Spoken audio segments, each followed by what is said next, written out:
खुलुमबाय नोंथांमोनखौ बयखौबो बरायनाय थाबाय। दिनै 18 सेप्तेम्बर 2021 बारा जाबाय सुनिबार। दानि बावैसो आं मोनसे भिडिअ खालामदोंमोन बा निउस खालामदोंमोन।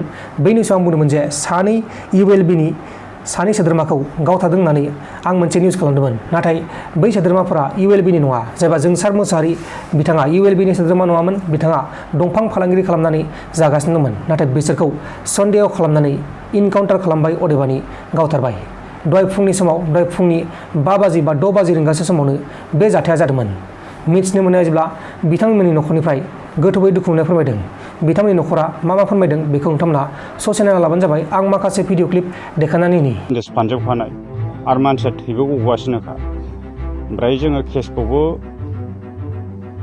गिदिर लिराखै होननानै सिखार जादों सेकेन्डाइसिया आरो बै सासे लोगोआबो आरामसे जोंजों बे माबायावनो हमथालायना रायलायबाय, न'आव फन नाङाखै नामा होननानै। आरो जोंनावथ' फन गैया।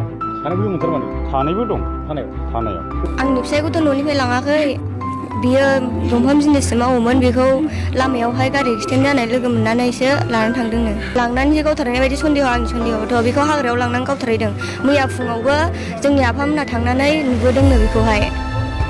थानायाव नायदोंमोन, नुबोदों, लखबाव नुबोदोंनो। सानैखौबो दङ, गोथाङै दङ, रायलायलायनोबो मोनदों। ओमफ्राय बेखौ आंनि मथे दिनै मोनायावसो दस्रा मानसिफोर बा सोर मानसिफोर लांदों बेखौ आं मिथिजोबा। बेखौ हाग्रायाव लांनानै गावथारहैदोंनो। जोंसार मोसाहारि बिथाङा सासे दंफां फालांगिरि खालामनानै जाबोगासिनो दंमोन। नोंथांमोना खोनाबाय जानांगौ। इनाय अयथासारै बिनि फिसाया बुथार जाबाय। सन्देह खालामनानै ULB सन्देह खालामनानै ULBनि सोद्रोमा साननानै बेखौ गावथारनाय जादों। थांनाय 15 सेप्तेम्बर खालि जोनोम मोन्दोंमोन ULB आफादा। बेनि उनावनो आसाम सोरखारा बेनि सायाव गोख्रों नोजोर लाखिदोंमोन आरो बेनि उनावनो दिनै बे जाथाया जादों।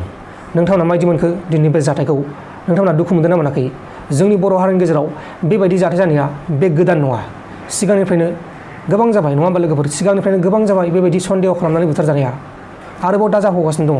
BTR मोनखांनायनि उनावबो बेबायदिया जागासिनो दङ, नङा होमबा लोगोफोर? दा बेनि सायाव BTR सोरखार आरो आसाम सोरखारा मा बुंगोन, मा थांखि लानाय जागोन बेखौ दासिमाव रोखा मिथिनो मोनथ'नाय जायाखै। दा जुदि निउस फैयो बा रोखा मिथिनो मोननाय जायो अब्ला नोंथांमोननो जोङो भिडिअ खालामनानै फोरमायगोन। दा जोबोद दुखुनांथाव खौरां। दा नोंथांमोना जाय बिथांमोना हाग्रा खाथिनि, नोंथांमोना हाग्रा खाथिनिबा हाग्राफोराव दा थांलाबाय, नङाबा सन्देह खालामनानै गावथार जानोबो हागौ। दा बेखिनिखौनो बुंबाय आङो। नोंथांमोना गावनो सांग्रां जाबानो जाबाय। जानला मोनला हाग्राफोराव थांलाबायनाङा, नङाबाथाय बेबायदि जाथाया नोंथांमोनजोंबो जानो हागौ। दा बेनिखायनो गुरै खावलायनाय, नोंथांमोना गावनि न'आव थाबानो जाबाय, गामियाव थाबानो जाबाय, हाग्रा बंग्रा दाबेराय। दा बेखिनिखौ बुंनानै दिनैनि बे भिडिअखौ फोजोबनाय जाबाय। सिगाङाव आगुआव NDBमोन, NDBनिफ्राय सोलायनानै दा पाब्लिक महरै मावनानै जायोमोन। लोगो जों जौ लोंनो थांलायनायाव लोङै जायै फैनायाव लामायाव एक्सिडेन्ट जानानै गोलैदोंमोन। गोलैनानै साखाथिनि मानसिया थानायाव खबर हरनाय लोगो थानानि मानसिया लायदोंमोन।